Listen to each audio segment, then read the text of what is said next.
हाय friends, नमस्ते। Welcome back to my channel. और आज मैं आप लोगों के साथ नहाए खाए के दिन का ब्लॉग शेयर कर रही हूँ, मतलब कदुआ भात के दिन का।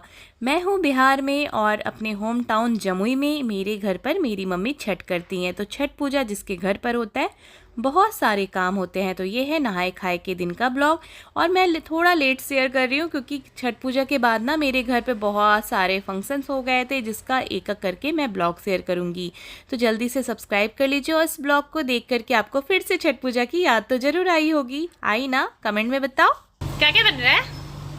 गोभी आलू की सब्जी, कद्दू की सब्जी, दाल दाल कद्दू ना, दाल कद्दू बनेगा, परवल का भुजिया बनेगा, पकौड़ी बनेगा, धनिया पत्ता की चटनी बनेगा, कद्दू का पकौड़ी, गोभी का पकौड़ी, बंदा का पकौड़ी। इन लोग सिर्फ ऐसे ही खड़े हैं। हाँ। गलत बात है। हम लोग सब मिल के से आई है।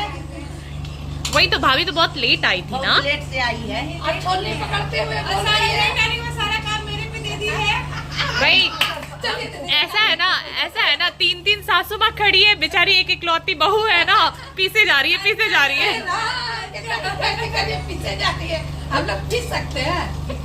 पीसा भले जाएंगे। कहाँ जाएंगे? जो सूरी देखने वाला पूरे हाथ भरेगा।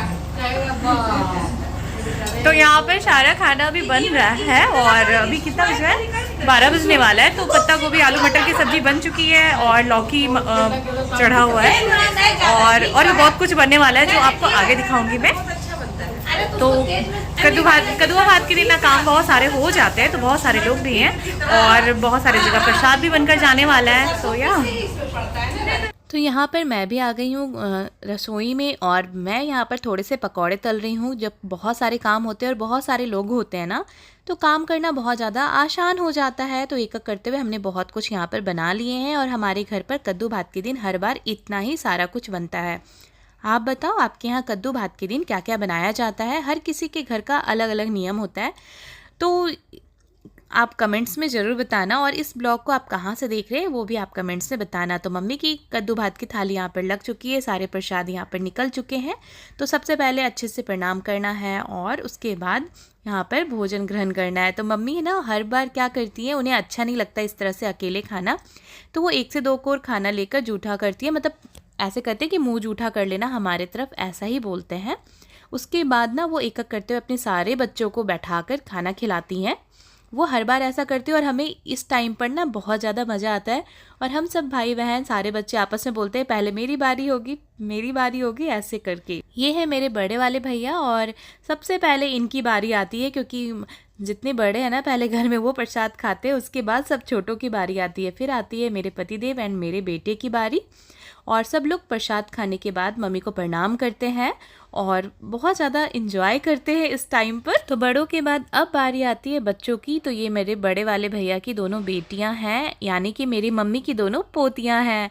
तो इस तरह से अब सारे बच्चों को एक एक करके खिलाया जाएगा और फिर आती है मेरे एंड मेरी भाभी की बारी और हम दोनों बैठ करके प्रसाद खा रहे हैं यहाँ पर। और भाभी बार बार बोल रही है कि आप ही खिलाइए। तो इस तरह से मम्मी हम लोग को बहुत प्यार से फिर हम लोगों को खाना खिलाती है। और कहते हैं ना कि माँ के हाथ से खाना खाने का ना मज़ा ही अलग होता है। फिर आती है आंटी की बारी, तो ऐसे करते हुए हम लोग बहुत ज़्यादा यहाँ पर इंजॉय करते हैं।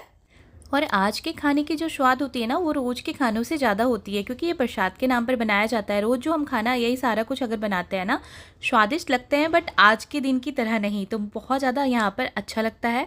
और आज के दिन का जो कदुआ भात होता है ना, मुझे बहुत ज़्यादा पसंद है। फिर यहाँ पर सभी बड़ों की यहाँ पर खाना लगाया जा रहा है। तो मुझे सबसे अच्छा लगता है इस पत्तल में खाना। और मैं हर बार पापा को कहती हूँ कि पापा यही वाला पत्तल आप लेकर आइएगा। मुझे पता नहीं क्यों पुराने ज़मानों की याद दिलाती है। और फिर अब हमारी बारी आती है, हम लोग यहाँ पर एक एक करते हुए सारे लोग मिलकर खाना खाते हैं। और जब सब लोग इकट्ठे खाना खाते हैं तो ज़्यादा मज़ा आता है। फिर पापा की नज़र जाती है साड़ पर, उसके बाद पापा इनके लिए पत्तल में खाना लेकर जाते हैं। और सबसे आखिरी में पापड़ की बारी आती है। और दाल चावल के साथ पापड़ और पकौड़े हो ना, तो खाने का स्वाद और ज़्यादा बढ़ जाता है। खाने में यहाँ पर बहुत कुछ है और क्या क्या है मैं आपको एक बार बता देती हूँ। और ये है आलू गोभी की सब्ज़ी, गोभी के पकौड़े, चटनी और परवल का भुजिया, लौकी की सब्ज़ी और लौकी के पकौड़े, आलू का भुजिया और पत्ता गोभी और काला चने के पकौड़े, पत्ता गोभी मटर की सब्जी, लौकी का रायता, दल कद्दू और चावल दही। तो यहाँ पर बहुत कुछ है और बहुत सारे लोग यहाँ पर मिलकर हम लोग खाना भी खा रहे हैं। तो कुछ लोग यहाँ पर खा चुके हैं और हम लोग लेट यहाँ पर बैठे थे। सब लोग यही बोल रहे थे कि अरे हमारा पत्तल तो खाली दिखेगा। और यहाँ पर भाभी है, तो हम लोग 3 लोग बाद में लेट से बैठे थे और जल्दी जल्दी यहाँ पर हमें खाना खाना है, क्योंकि फिर बहुत सारे घरों में हमें जाना है प्रसाद पहुँचाने के लिए। तो बहुत मज़ा आता है।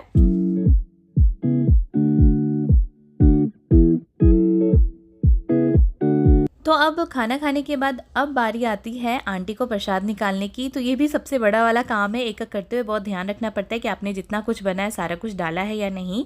उसके बाद मैं जाऊंगी सबके घर प्रसाद पहुंचाने के लिए। तो मुझे इस टाइम पे और मज़ा आता है। सो या आज के ब्लॉग में इतना ही। Like, share, subscribe. Thanks for watching. Bye bye.